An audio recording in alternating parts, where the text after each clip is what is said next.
and welcome to Oweleketv. I am Antonia Mwokolo. The news headlines. President Tinubu and President Lula Da Silva meet as both nations seek stronger ties across sectors. Police warn against violence as Labour gives fresh conditions over cost of living. In the foreign scene, Economist and YouGov poll, most Americans believe Trump will win. And in sports, Super Falcons star Nicole Payne quits PSG for Portland Thorns.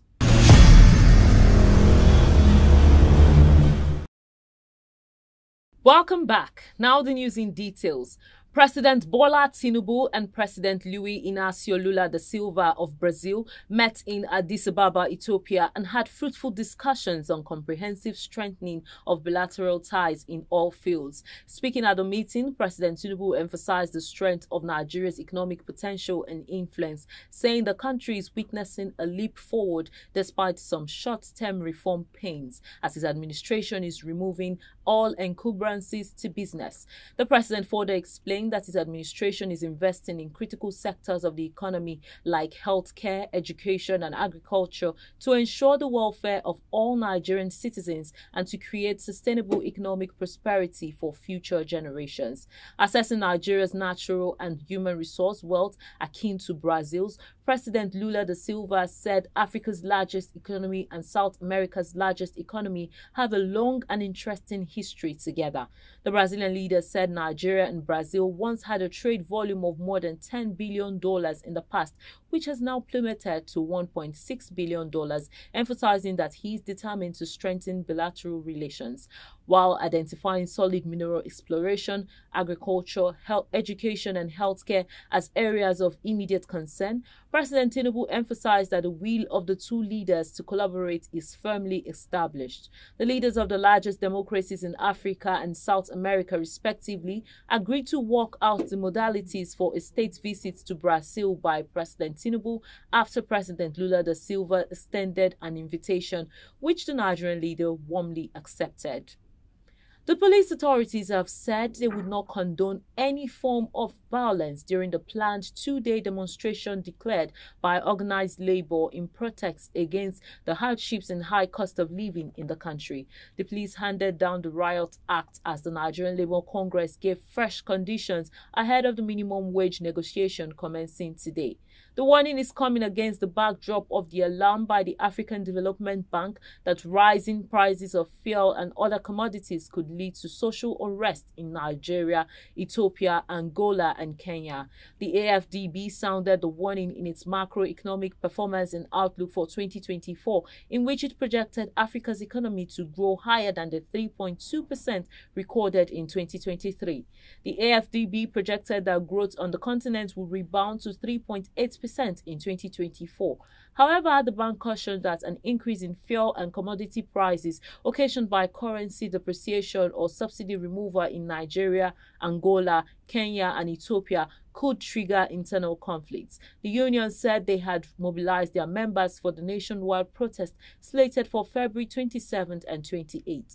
The organized labor lamented that millions of Nigerian workers were facing hunger, erosion of purchasing power, and insecurity due to reforms that drove inflation up. The NLC National President Joe Ajaero said the protest would begin a week after the expiration of the 14-day ultimatum it issued to the federal government, which will expire on February 23rd. Ajaero, who spoke during a briefing with journalists in Abuja, said the decision followed an emergency National Executive Council meeting on the state of the economy and matters related to insecurity in the country. Fuel scarcity looms in Nigeria as the Nigerian Association of Road Transport Owners (NATO) withdraws its service nationwide due to economic hardship caused by high operational costs and low freight rates. A recent letter signed by the national president Yusuf Lawal Othman to the Nigerian Union of Petroleum and Natural Gas Workers (NUPENG) indicated that service withdrawal commences from today, Monday. The association said it had made several efforts to negotiate with the major energy Marketers Association of Nigeria, MEMAN, and other critical stakeholders in the industry for appropriate and commensurate freight rates for its operations, but received no positive responses. The notice of withdrawal of the services and operations portends serious implications for the supply and distribution of petroleum products across the country. As NATO controls over 80% of the petroleum transportation in Nigeria, NATO said it had no option but to inform NUPENG that its National Executive Council had resolved to direct all its members not to make their trucks available for petroleum product loading activities starting on Monday, February 19th. The group appealed to its employees who are members of NUPENG to show maximum cooperation, support and understanding of its collective efforts for the continued sustainability of the petroleum haulage business and effective service delivery by ensuring adequate and immediate compliance with the directive. The workers lamented that it was impossible to continue in the business within the context of the country's current economic situation. Let's go on a short break. We'll be right back. Follow us on our social media handles at Oweleketv. Visit our website at www.oweleketv for a thrilling journey. Oweleketv, rising star at the fairground.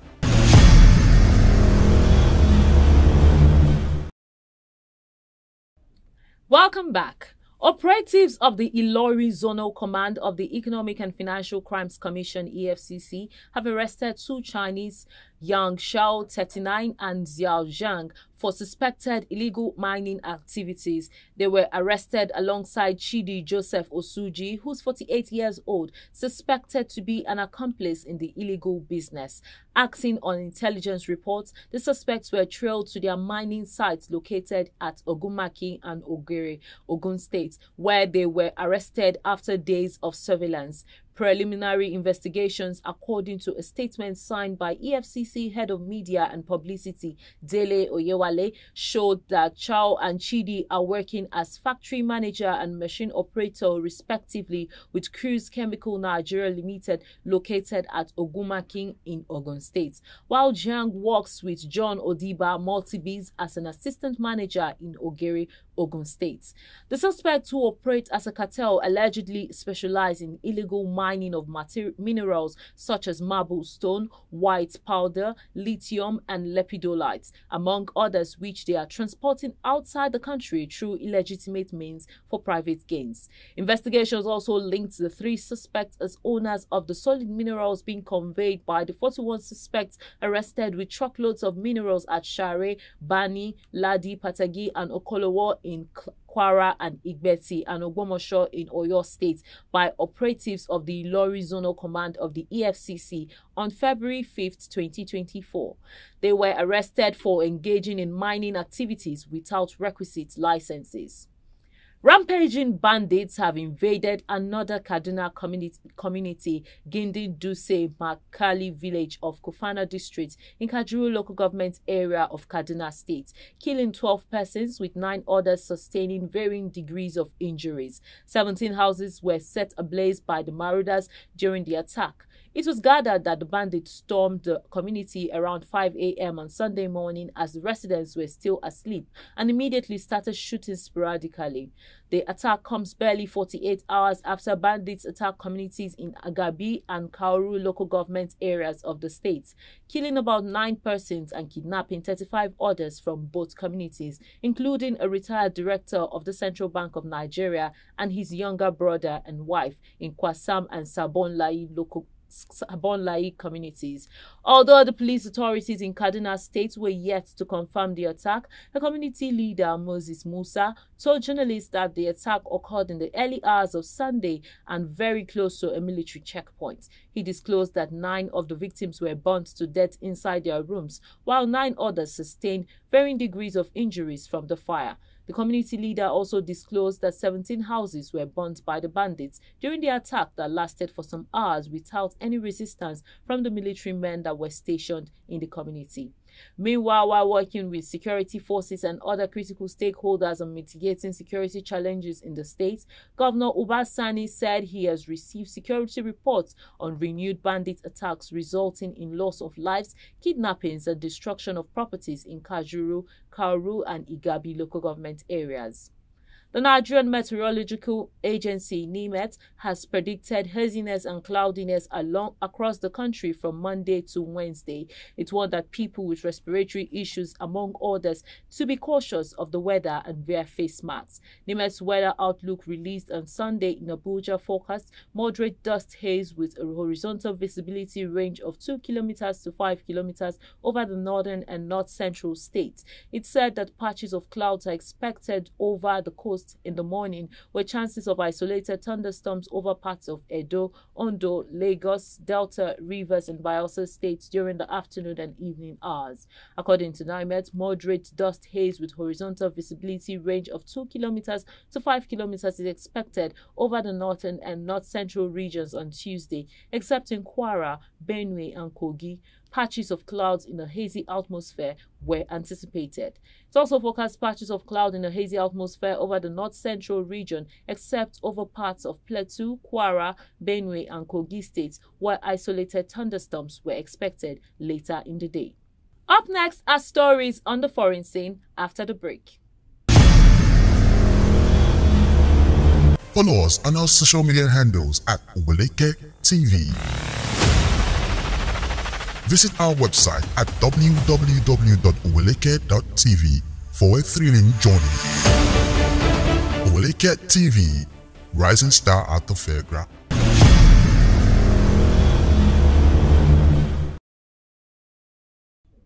Welcome back. On the foreign scene, a recent survey conducted by the Economist and YouGov polls reveals a prevailing sentiment among Americans regarding the potential outcome of the 2024 presidential election, presenting a hypothetical matchup between former President Donald Trump and President Joe Biden.